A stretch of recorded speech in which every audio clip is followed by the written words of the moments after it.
Second ही आहे Acer powder. त्याच्यासाठी अर्धा किलो बाजरी घेतली, अर्धा किलो चना डाळ घेतलेली आहे आणि आपण उडदाची डाळ आणि तांदूळ 100-100 ग्रॅम घेतलेत। हे भाजून घेतो आहोत सगळे जिन्नस।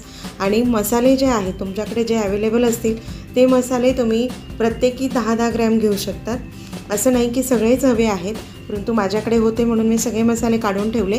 याच्यातून 10-10 ग्रॅम मसाले आपण या पावडरमध्ये टाकणार आहोत। आणि मिरची जी आहे ती 250 ग्रॅम घेतलेली आहे।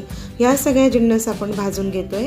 डाळ तांदूळ ज्याही जिन्नस घेतले आहेत त्या व्यवस्थित मंद गॅसवर आपल्याला भाजून घ्यायचे आहेत।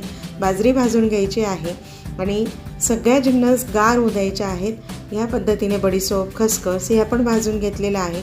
अशा रीतीने खमंग असं भाजल्यानंतर गिरणीतून तुम्ही हा मसाला दळून आणा आणि भाज्या अतिशय सुंदर होतात। कांदा लसूण ज्यावेळेस आपण खात नाही तर सणासुदीला ही एसर पावडर अतिशय उत्तम आहे। व्हिडिओ कसा वाटला लाईक